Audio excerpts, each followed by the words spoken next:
of you watching have had strange and unexplainable experiences. Maybe you've seen something move out the corner of your eye. Maybe you heard your name being called when no one else was around. Well, let's go back to a late night in March 1960 when a 7-year-old Jay Weidner was all by himself and had a strange experience happen to him. Jay, what happened to you? Well, what happened was that we were really poor, and we were living in a 2-bedroom house, and we had my parents and then 4 kids in a 2-bedroom house, which was really cumbersome. And my little brother had just been born. That's why I know it's March 1960. And he was a baby. My mom brought him back. And what had been going on before was that my brother and I were in a double bed in one of the bedrooms. And then my parents and my sister were in another bedroom. My sister was in the closet, the walk-in closet. That's where she slept, because that's how poor we were. And so now what had to happen was the baby, my little brother, had to be moved into the walk-in closet. So my sister had to have her bed moved to the foot of our bed. So we're 3 of us in one bedroom and then 3 of them in another bedroom. My dad got a better job later, but this was a long time ago. And so it was the first night that we were in, the 3 of us were together sleeping in this room. And before I go on, my sister has paper white skin and red hair, for what it's worth. She's, unusual looking, we'll say it that way. And so we went to bed, and I was sleeping, and something woke me up. I'm not sure what to this day woke me up, but I woke up with a slight startle, and I looked over down the bed, because that's where my sister was parked, at the foot of the bed. And I looked, and there were 3 beings. It looked like 2 men and a woman, and they were translucent, but I could see them. I could see through them, but I could still see them. And they were kind of whitish, and they were doing this with their hands around my sister, right? All 3 of them. And I stood up in the bed, and my brother was laying there sleeping, and I gasped, openly gasped, like, what, right? And the woman turned her head around and looked at me, and she floated across the room, and she pushed me down into the bed, touched me a 3rd eye, and pushed me back down to the bed. And as soon as I touched the bed, I was completely paralyzed. I could not move. And so then I watched the whole thing through my eyes. I bent my eyes down so I could watch the whole thing, even though I couldn't move my head. And I kept watching them, and this went on for about maybe 15 more minutes. And I could not figure out what they were doing. To this day, I don't know what they were doing, but it was very much like, what's that hands-on healing? Reiki. Later in life, when I discovered Reiki, I was like, oh my gosh, was that what they were doing? And and she kept looking back at me while they were working. She kept checking on me, like, is he still paralyzed? Do I have to go do more work with him or whatever? And I watched it, and then they all of a sudden, in unison, they rose up, and they went right through the closed window, because it was cold out, right through the closed window with like no interference or anything. And in retrospect, I realized that they probably were not very tall, because they were about the same size or a little bigger than my sister, and she was a 5-year-old at the time. And later in life, I've talked to people who have told me that they've had visitations from these kinds of beings who have come. One gentleman who was an Iron Man, he told me that he had a visitation by these beings, and he described them pretty much like vision that I saw. And he said they came into his room, and they opened up his chest like that, and he said he looked on his lung, and there was a black spot on his lung, and they put the hand over the black spot like that for like 5 minutes, and they took it away, and it was gone. And then they did this and closed his chest up again. And here's the thing he told me. He said he watches, his swimming and his running, he times it, right? And he noticed that his times were failing. He wasn't achieving the times for a whole month before this incident happened. And he said after that happened, he got his time back. He was back in the original shape, and he's convinced that these beings came in and healed him. And so I think there was some kind of healing. I don't know what.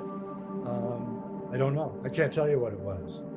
That's incredible. Did she ever get any visitations again like that throughout her life? And have you seen beings like this? Okay, so then I went down the next morning, and my mom was making breakfast, and I told her what happened. And she just scoffed it off. Oh, a silly dream.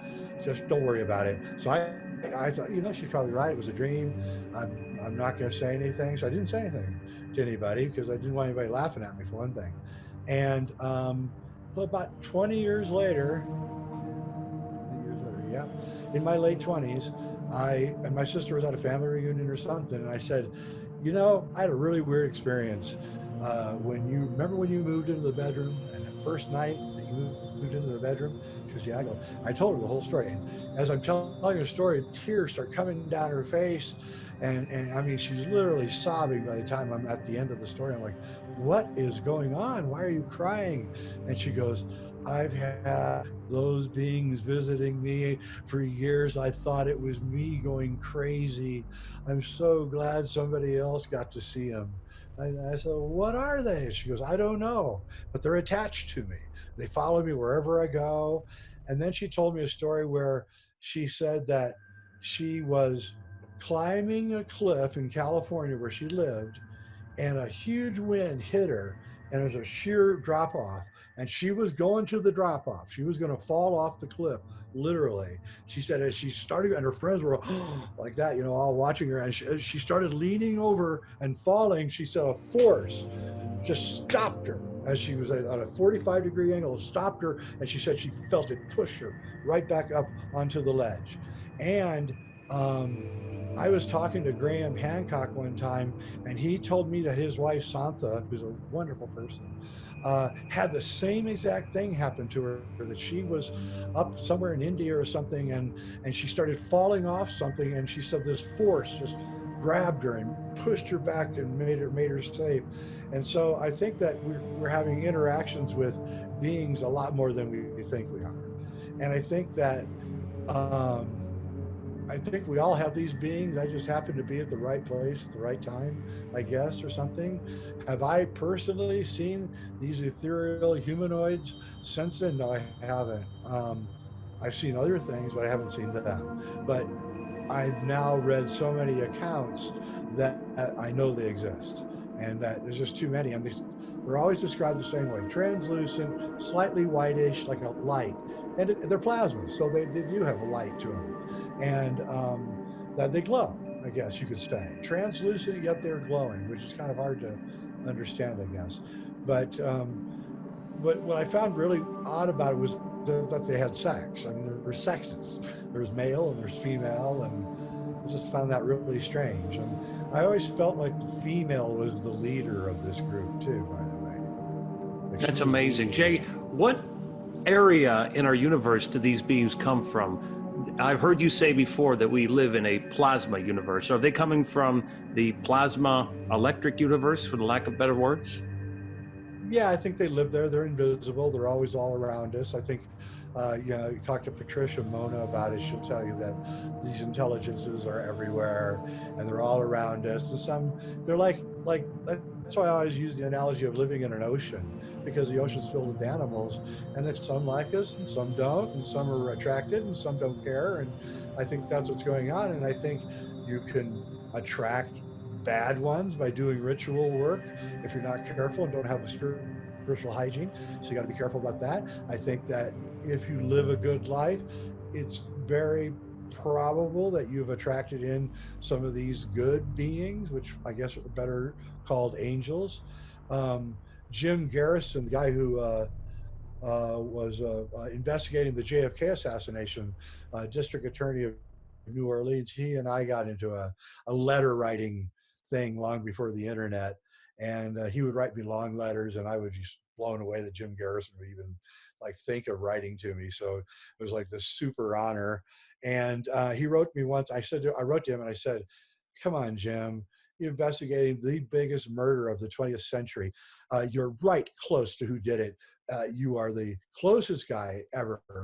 Um, how is it that you're still breathing? And he said, he started telling me a story. He said, every single time that these guys would try to trap me in the, and trap me into something, whether it be sex or try to hurt me by chasing me into a bathroom in an airport or whatever, something would happen. Something would happen right at the last second and I would get my ass saved. He said, I could only conclude that my wife was right. I've got an angel who seriously likes me and protects me, because otherwise I cannot explain how I made it through to this age. And, I think he may have a point. He probably did have an angel, because he had a lot of people who wanted to off him. And he lived to be, what, 70, 76, something like that. So, yeah. I think that we live in a world of intelligences, and these intelligences sometimes will help us both heal us and give us information to improve our life too. Thank you, Jay. And this should get us all thinking about the fact that we live in a multi-dimensional multiverse, and there is a dimensional ecology that we are coexisting in that is always brushing up against our world. And I want to tell everybody that's watching on the other side of this screen, if you'd like to hear more from Jay Weidner, who of course is a producer, a writer, a filmmaker, you can check out his new show, Reality Check, on YouTube. Make sure you like his videos, subscribe. And Jay, where else can people find your work? JayWeidner.com, JayWeidner.com, and sacredmysteries.com has my films and videos. And all the free stuff is on JayWeidner.com. Got all my articles and that kind of stuff. So you can get to know me through that. Best way to find out about me is through my show, Reality Check, though, on YouTube.